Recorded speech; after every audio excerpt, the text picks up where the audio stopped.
Hello, everyone, and welcome to the Junk to Jules podcast with Georgette Beck. I'm so excited you're here today, listening or watching. I look forward to introducing Terri Dennis to you. She's a dear friend of mine, and I can't wait to hear her story, guys. There's a lot of levels here. Parents, I'm just giving a warning. There's going to be some deep content. You may want your younger ones not to be listening to. We're going to be talking about some serious life experiences. So just giving that warning up front. So we're going to jump ahead. And now you are FBI, started the seed, but she was in the Marine Corps. But you were an MP. Yeah, I needed to get out of my environment. Yeah. My other thing was I was very patriotic and not sure why, because in church we didn't talk about that. Right. But that I said, I wouldn't mind joining the military, and I knew I needed to get out of West Palm Beach. And I needed some structure and something to just throw me into the fire of the world. So you did it. And he was like, if you're going to join the military, join the best. That's the Marine Corps. And that's where I went. And I thrived, and I loved every minute of it. She was an MP. Best decision I ever made. And ironically stationed in Quantico, Virginia. So the FBI Academy's on our base.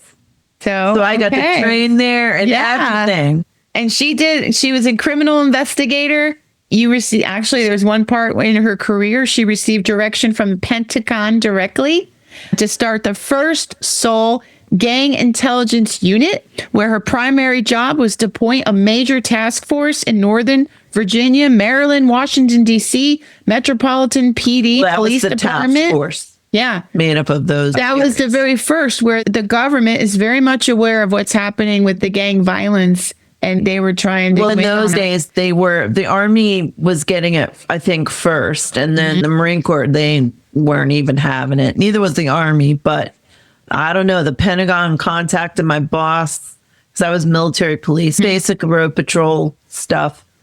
And then they were like, we're sending you into criminal investigations. And so I was like, and she always loved that. So it was right up her alley. And then when I got in there, I thought I was going to be working cases, and they were like, no, this is what you're going to do. Called from the Pentagon, and they want somebody, you're going to start this unit. We don't know what to tell you to do, but this is what you're going to do. You're going to join this task force. You're going to learn everything that you can learn. We're going to send you some great schools, which they did. Amazing schools, like Department of Justice schools. Incredible. Oh my God, incredible. And they were like, you're going to learn about these violent gangs.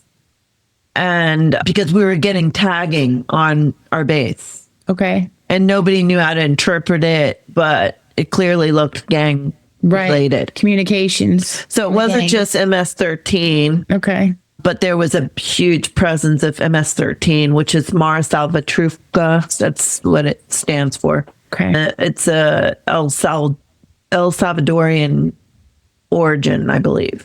I've heard California. I've heard all kinds of things. But from what I learned, El Salvador was the inception. So again, excellent foundation with education on fighting crime, but the criminal mindset. Well, violent criminal mindset. If you notice because now they've been on TV a lot. Yeah. Which to me, I'm like, oh wow, there they are again. Yeah. Who knew? Way back when. Still around? Are they not active? Are they? Oh my God, yes, clearly they are. Right. Bigger and badder than ever. So how long were you in the Marines? 4 years. 4 years. Yes. And then you came out, you had to make a decision at some point, a crossroads, stay in, make it a career, or go out. And your dream was still there. You wanted to be that FBI agent. Ooh, so you went to go for that. And then it was like this. They were pulling me, stand. And I was like, I want to, but she wanted to be that FBI. I wanted to be a profiler. Yeah. That was the dream. So they were like literally on the phone with Pentagon. They were like, you got Terri, seconds, make a decision. And so I just was like, I'm going to get off. Okay. And I was like running late to get my photo taken because it was like, so I could get my discharge ID. Work. And So plan A was FBI. that was it. So you go for that.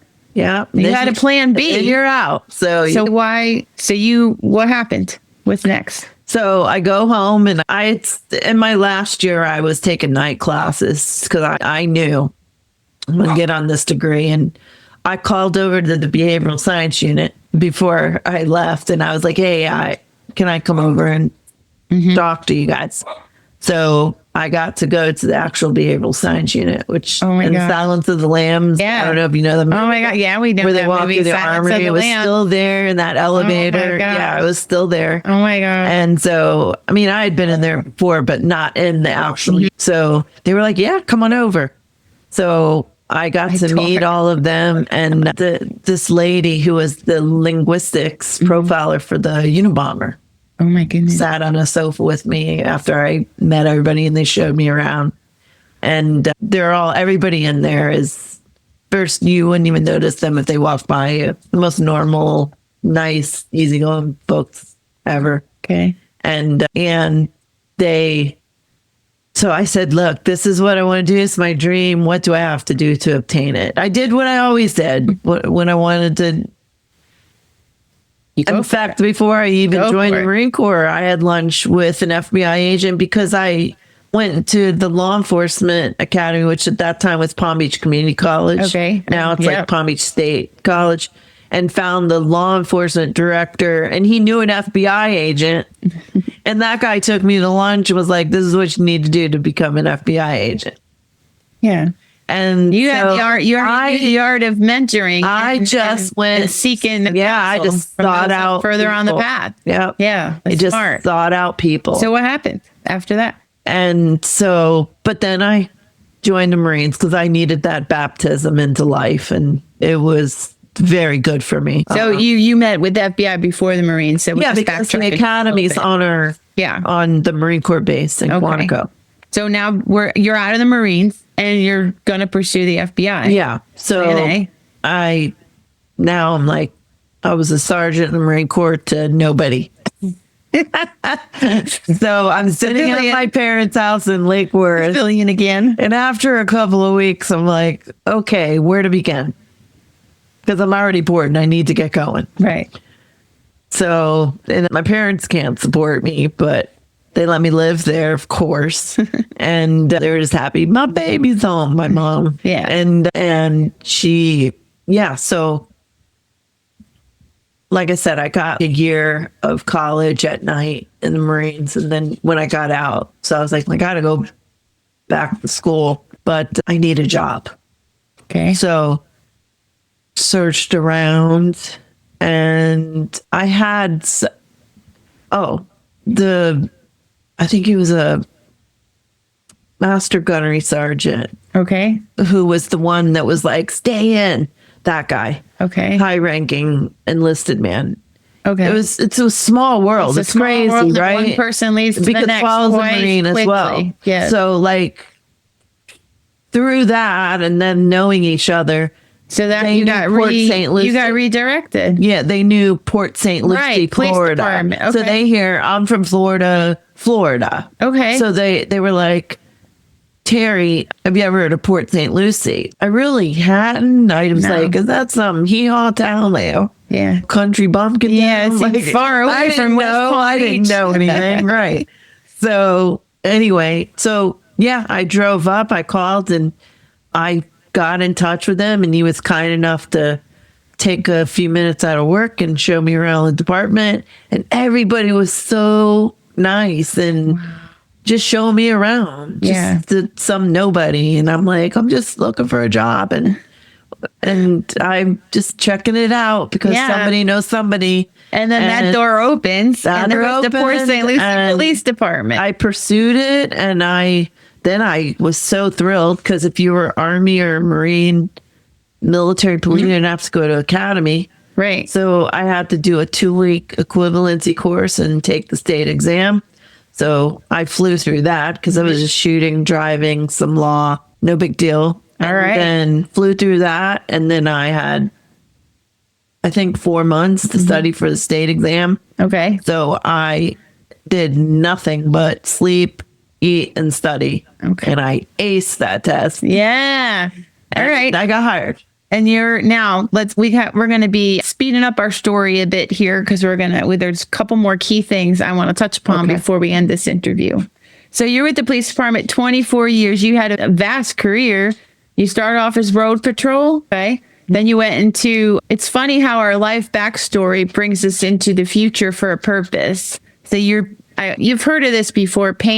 Your pain is your ministry. Where you come from is how you're going to serve later. And that happened to Terri too. So you were in the detective agency for a bit, right? You did crimes against children. I knew immediately I wanted to be a profiler. You ended up becoming an investigator. I got lucky, got the best boss, which is Scott Beck. My husband, yay! And is one of your mentors that you consider in your path of life? I would say the mentor. Yeah. And he took time with a lot. He already had his reputation as being the best. So I heard that right away. And then I got lucky and he became my boss. I have many bosses. High standards he set for everyone. And you definitely had to do your regular duties on patrol first, but and he's the one that encouraged you to go for that investigative profiler. Well, and what some sergeants beat that dream. Sergeants won't allow you. They want you to do the basic and then hand it off to the detective bureau. Right. Scott, if it was feasible, and I would always ask.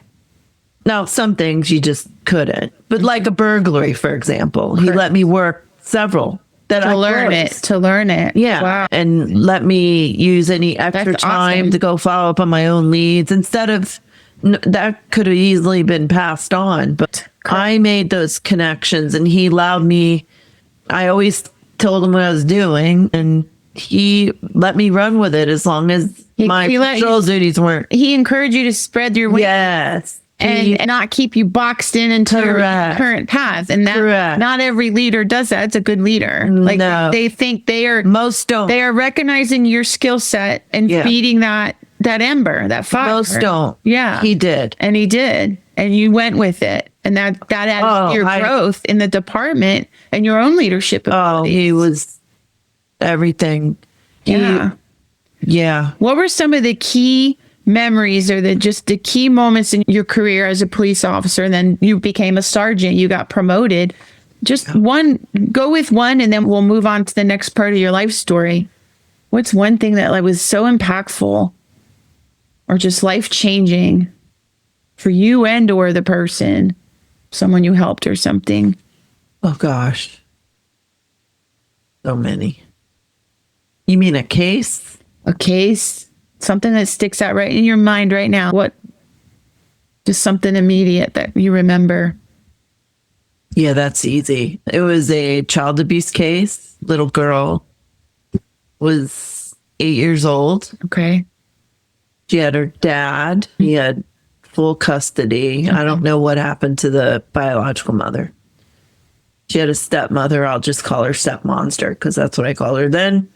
And I'm a stepmom too. We're not all monsters, but just saying. I was too. No, she was just a monster. She was a monster human being. Stepmother is too kind of a word for her. Yeah. Because she had 2 children with this man, but this little girl, she's an adult now. She's actually one of the few who ever reached out to me as an adult, which was amazing. Because you usually don't see how they end up. Yeah. You don't always know. Yeah, I didn't get to see her, but she sent me a message and it was, oh my God, I sobbed and sobbed. So full circle, you got a full circle moment. Because I how you intervened in her life. Yeah, I never forgot her and I didn't know if she'd remember me. But anyway, C was blind from birth and her dad I'm trying to be careful because I'm sure. Yeah, we don't need to go into all the details. Yeah, he worked a very hard job. I'll leave it at that. Yeah. So gone a lot. So stepmom's at home. Yeah. And she treated her boys like a mother should. Best of care, blah, blah, blah. Doctor's appointments, blah, blah. C, on the other hand, God, I'm going to slip his their name. I shouldn't. Yeah. So that's one case that this is out of many. This is, never. That you saved this person's life. Oh my God. And justice prevailed. I won't take the credit, but it's a team effort. You're one of the ones on the ground. Right, boots on the ground. I'm glad it was me. Let's put it this way. I'm glad it was me that got that case. Yeah. So the mother, I'll try to keep it short. The mother takes the two boys to get their checkup. C's along for the ride because she's blind. So she has to go everywhere. She has learned, because she has no cane, no equipment to help her with her disabilities. So she learned, she was very strong-willed. Like when I interviewed her, I took her to the restroom because she had to go, and I tried to help her, and she pushed my hands away and defied help. I can do it. I can do it. Right. So it's weird, but you're like, oh my God. But that's how she learned. I realize now, like, she taught me things because I've never had a case with someone like that. So anyway, she ends up, the nurse, I guess, inquired about her and saw she was emaciated. Yeah. She wasn't cared. A very diligent nurse. So that's who I credit first, for sure. And somehow she knows something's not right. And the mother was like, yeah, we're not here for her. She's fine. I'm here for my sons. Right. Right. So the nurse doesn't really like that. And so the nurse somehow finagles a moment with her, and she proceeds to get her a drink. Okay. Girl drinks a gallon. Oh. She's a gallon. Beyond thirsty. A gallon. Oh my goodness. Jugs a gallon. That's a sign. Wow. So the nurse stepped in. And long story short, the cavalry gets called. Yes. We know something's wrong. The end of that story, her mother used to leave her locked in the room, laying in feces, urine on a mattress, locked in her room. That's heartbreaking. For years. No help and whatsoever. The father never recognized? And I went. Denial? That's what happens in those cases. Denial. Listen, and don't even we went to trial on it, and the jury acquitted the father. Which I found that jury after, because you can talk to them if they'll talk to you after everything's done. And I asked them, why did you guys acquit the father? Yeah, I would ask that question. And they said, because it was her responsibility, because she was home taking care of the kids and he was out working on roofs all day. So no, you still have an idea. It's her responsibility. And I'm like, what? But this one has a happy ending. Yeah, this was a happy ending. So that was one that stuck out for you. It was 2 days. The expert said she was 48 hours from death. So and so that's torture. Yeah. So that's a good one that you brought up. She only got 6 years prison. 6 years. And that's another whole topic that's for another day and another time. But she is the last. She was sent away. She got a good ending she needed. And I think she was about 20 and she sent me a message, and it was before I retired. And I was thrilled out of my mind to know it all worked that out. She even remembered me. Of course, she remember you.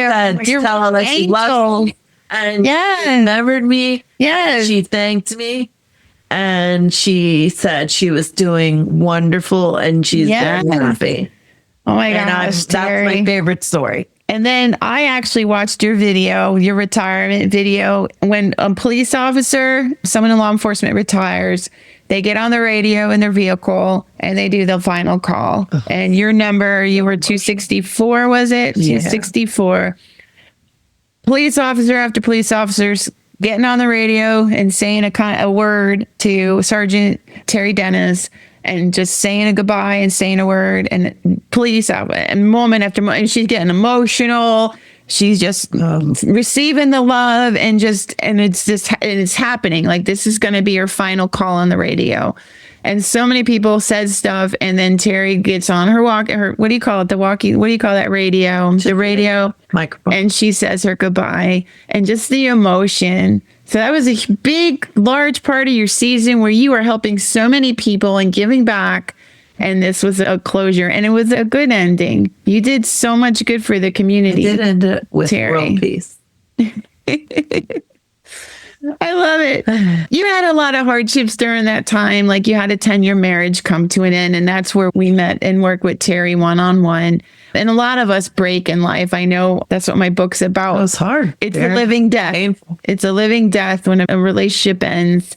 But you end up finding yourself at a happy place. You're at the beach, the water, the ocean, and she's just loving it. It's always been her happy place. And that's my happy place too. That's where I found God and I went through my divorce together on the beach and cried, and then all the single mom years. But yeah, that's a place to go sit and be and watch. You ended up going swimming. You were with a boyfriend at the time and having a great old day with his 11-year-old daughter and him. And it was just an awesome day. And then all of a sudden, you're standing at the edge or at the end of, like, in the low end of the water near the shore, and you pass out. Yeah. She passes out, and she's underwater for approximately 6 minutes. And lifeguards are called, and she's not living.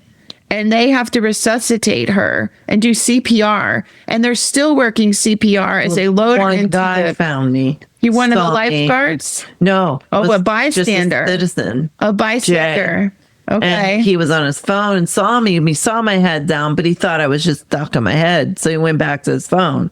Then about 6 minutes later, he looked up and I was still down. And then he saw me rocking. And then he just immediately emptied his pockets and ran in and got you. And got me. And then the CPR, like, the paramedics. His dad was there, and he goes, "Go get the lifeguards." And so his dad ran and got their attention. So it's the lifeguards. There's 2 of the 4 lifeguards that were on scene. And then you got to the hospital. You were still unconscious, and they said you were out for a while. Flatline on the beach. Yeah. Because they have their own, like, heart monitor. Yeah. Thing. And then they threw me on an ATV because they started CPR on the beach, which, the truck can't go down and burn. Yeah. So, let's fix that. The Smiley's in front of you. You're good. As long as Smiley's facing up on the microphone. Is it? Do I need to tighten it? You're good. Yeah. Okay. It should stay, hopefully. Yeah. Sorry about that. Oh, technology. Oh, my gosh. So, and her whole police family gets the call. Drove me up that. You had the hospital room filled. All of the police officers, family members, I was there, Scott was there, and many other, and everyone came in shifts. The hospital was filled up with people praying for Terri, and the whole community was praying for Terri. And she was just not. She was gone, basically. Yeah, I was flatlined in the ambulance. Yep. So you had a near-death experience. Do you remember anything of it when you come back? I remember the whole day. I don't remember passing out. What do you remember from your near-death experience when they brought you back, when you came out of a coma? I didn't wake up for 10 days. Now, I regained my own breathing and heartbeat while I was... Because you were on a machine. On the machine. She was on the machine. And then I started breathing on my own and got my heartbeat back.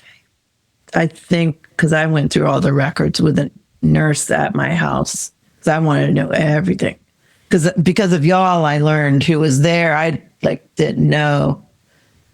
I didn't know anything. It's weird because though when they sedate you like that, I do have memories of I wouldn't have seen your face, but I would feel And then inside, it matters. You show up. It matters. People show up. Oh, it does. It matters. Oh, it does. Because I wasn't awake and I couldn't tell you who was who, or there were no names in my head. But there was an awareness there, which my closest friends were like, they said, "You guys just keep talking or whatever, but she won't remember anything. No, it does matter. Which yeah.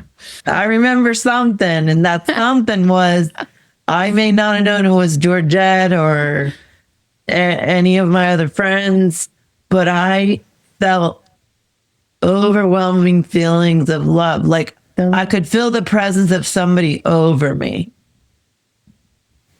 And the desire is so strong, but it's like you're paralyzed, so you can't move your body. Yeah. But this overwhelming feeling of love and wanting to give that love to whatever that was standing over me, whoever these people were. Yes. You don't know it's people, but you know it's something, and I'm trying to love. And that is so vivid and so real. But before that, I couldn't tell you when it was, but I would say the near death. And when I got home, I finally went down that rabbit hole just to hear, because I would always have been a skeptic for some stories before. Yeah. There's a lot of near-death experiences crazy, people shared. Especially the more elaborate ones. True. You remember you researched the neurosurgeon. Was it Dr. Eben Alexander III? Because he's one of the neurosurgeons that wrote several books. Proof of Heaven was one of the books. And it's his book was controversial. It was a panel, but he's one of many. There's people who have experienced that. And I loved it because they were people who also believed that. But the neurosurgeon you may be talking about, it's one of them. He had a near-death experience too. He was I believe a neurosurgeon. Yeah. Or a neurologist. Yeah, this is him, a neurosurgeon. Yes. But there's a lot of people that have experienced it. Yeah. Yeah. And that's what you felt too, right? Story. Did you see that? So mine was not colorful, but 100% somewhere else. So mine was, in fact, I meant to bring a picture to show you, because this guy was painting the condo where I was renting because it had some water damage. And he's an artist, and he pulled up this picture on his phone. And I nearly snatched the phone out of his hand. If I could have drawn a picture of what it looked like. What you saw? Yeah. With me, because it had like a form almost of a woman. This guy knew nothing about my story, nothing about me, total stranger. And I saw that picture, which was, he drew. Okay. So you saw this picture. So I can't give you a time frame. I just know it was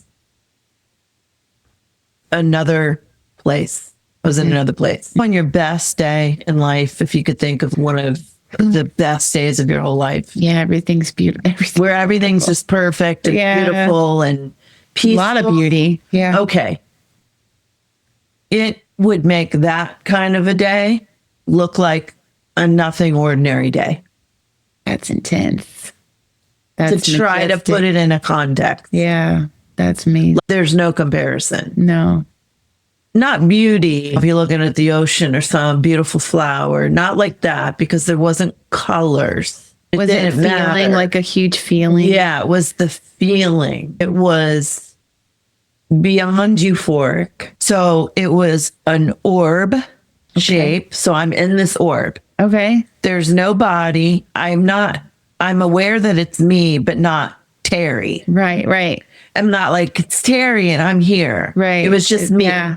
Like my consciousness or my soul. Who you are. Not this person. Not the outer body. Right. It was just me. It was an orb shape like I was in it. And it was like a dark gray, but you could see with perfection.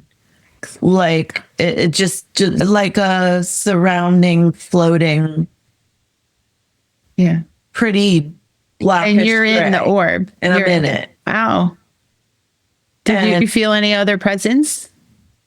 Of someone else? Of God or Jesus or other people? Yeah. No. It was just your presence. Yeah, just me.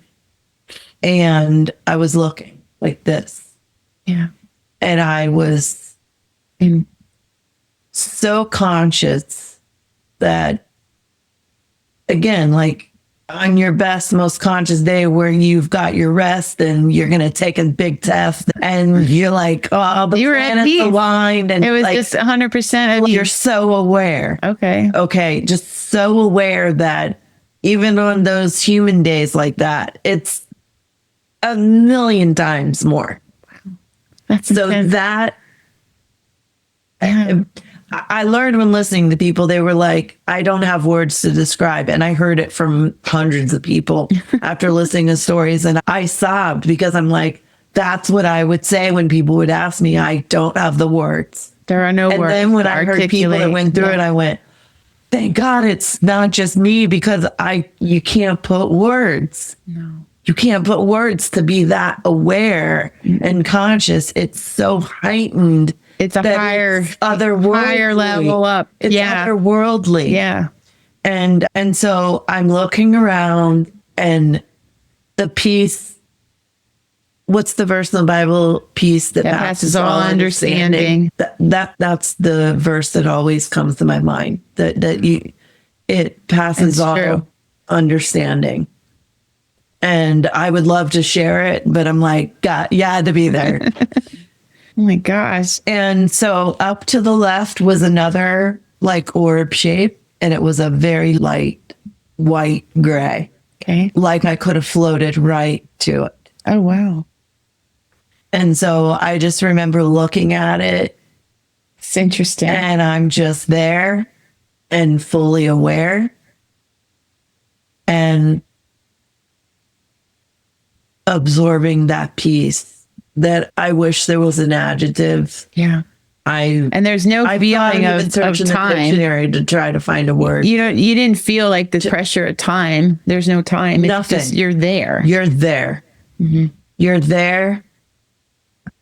And this sounds morbid. There's been bad days where I'm like, I wish I could go back. No, we get it. And I don't It's a mean hard that place in a dark sometimes. way, but No, life gets hard and tough could I sometimes. go back? Why did I have to come back? But there's a reason you And I'm came back. thankful for life. I don't want that Yeah. to come out. No, But no, we understand. Believe me, you. could feel that. And Oh my one day gosh. Yeah. Sure I you think will. we all are. I think, yeah. I know where I'm going I after this place. agree. That's for sure. And to me, that was Oh my the gosh. door to heaven. That's I had so a friend joke beautiful. with me, and when they asked me, did you see the light? Yeah, the light. And because I didn't tell anybody except my neighbor who was in her 80s, because that happened to her. And she said she was angry because she woke came up back. from an operating table and everything was loud and all the lights. And she was like, why am I back? So she was the only person I could think of that I told. But then I wouldn't have talked about it because I figured the people think I'm crazy,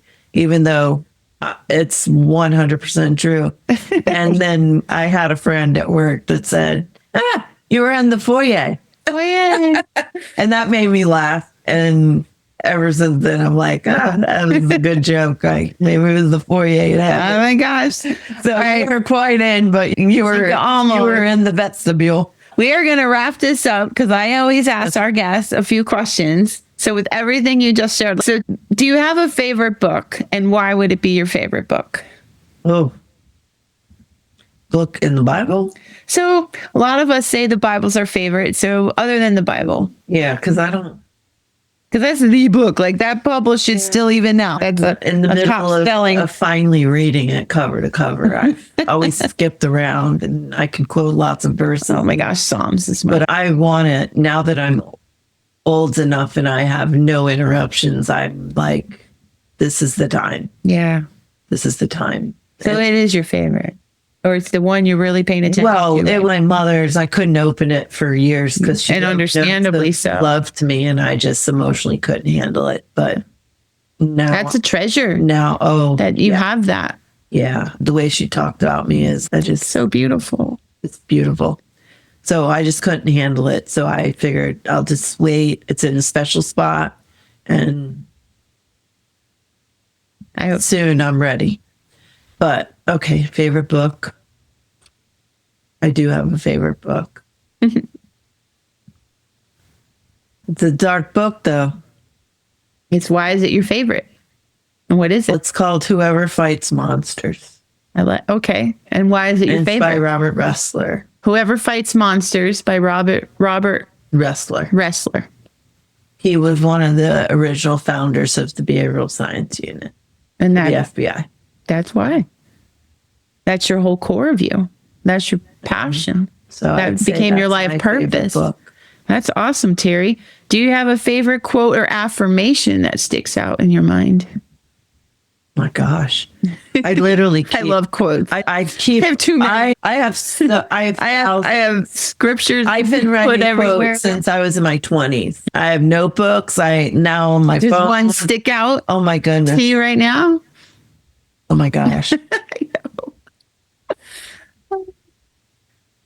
I guess it's a quote, but it's in that book. I just don't know it by heart because it's a little. It's okay. What's the gist? But the gist is whoever fights monsters. I'm paraphrasing, guys. That's fine. It's all good. But it's something to the effect of the Friedrich Nietzsche. It's whoever fights monsters basically must be careful when they stare into the abyss. Know that the abyss can stare back into you. That's deep. That's crazy. And that's a And I monster take fighter. it like if Yeah. you stare into that evil too long, Yeah. make sure it doesn't get into you. Yeah, you're in. Yeah. Wow, that's heavy. Okay, another question, which I bought I might that. know the answer. I don't know. Much better. If you could sit down with someone from the past or present for a cup of coffee or a glass of wine or something, who would that be and why? Only one? Yeah, I know we got a lot of people we could. Like, I miss my mom and dad. I would go sit with them. that's Jesus, that's- obviously, that's but the mom given. and dad. But who? For That's you? a given. That's a given. I know all. Was there someone you always looked up to, a mentor that from the past, maybe that you always wanted to meet? Like Norman Vincent Peale would be someone I'd love to sit with and chat with. I don't know if I'd call them mentors per se. Someone you want to talk to. Well, can't be Jesus because we'll chit chat too. It's a singer. His name's Jeff Buckley. Okay. What kind of genre music? He died by drowning, believe it or not. And I discovered him because one of my favorite singers mentioned that this guy, Jeff, was the most beautiful male singer he had ever known. Whoa. And my mother was in hospice at the time. Oh, wow. And so I heard this interview with a band called Incubus. I don't know if you know them. Incubus. So it's a rock band, but they're kind of like indie. They're not like hard rock. The singer writes like a poet. Oh, beautiful. So he mentioned Jeff. And so I would go and stay with my mom every night. So I'd take my iPad and I started first, instead of going right to the music, because I had to know, I have my top 3 favorite bands. Who is this guy that's a better singer and the most beautiful singer that my favorite singer thinks is the most beautiful singer he's ever heard in his life? And so I watched a documentary and then I was like, I don't know. I feel like in another world, we know each other. Wow. What's his name again? So if others want to check. Jeff Buckley. Jeff Buckley. Terri. Oh my gosh. So I listened to him every night. And That is beautiful. helped me get through. I love my mama. Listeners and those watching on YouTube, you have gathered a lot today from this story with Terri Dennis. She's amazing. Thank you for being a guest on Junk to Jules podcast. And Thank you, Georgette. thank you. I don't think I'm there. She's served so many others. She's a good friend. She's kind-hearted. She is a lover of people. And yeah, she's one of the ones God called to be a warrior and against evil and crime. And she took up that passion and purpose. We talk about that a lot on this podcast, that each of us are born with gifts and talents, and each of us have a destiny purpose. And it's up to us to uncover it and discover it. And it takes time. And it doesn't mean that life's going to be easy. It's going to come. You have to ask questions.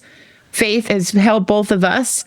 And you got to go for it. And dreams do happen no matter what your age, no matter what the time, it's possible. Don't give up on life. And if you have one more word to say to our listeners and viewers, Terri, what would you say? Don't ever quit. Whatever your passion is, don't let anybody talk you out of it. Yeah. Don't let anybody tell you because I listen to you, my self-deprecating part wants to be like, did I do good enough? Did I do it enough? But I did. I know I did my best. Yeah. And I did my best. And that's all that God has asked each of us to do. I'm around. I have lots of, I call them pseudo nieces and nephews. So I try to push them the way and guide them the way people did for me. Yeah. I don't think there's enough of that anymore. There's a good amount. Kids, and they're at the screens, and they think that's life, and it's not. That's a good final word, I think. That the phones, there's a whole, especially to our younger and the older folks. Listen, there's more to life. There's real in-person relationships, and go through that. But thank you, everyone, for listening and watching Junk to Jules. And Terri, thank you for coming on. Thank you very much. Check her out, and then, of course, we wrote the book, Junk to Jules. Go follow that. Go buy that on Amazon and follow us at georgettebeck.com. Thank you, everyone, for listening and watching today. And go for your dreams and don't ever give up.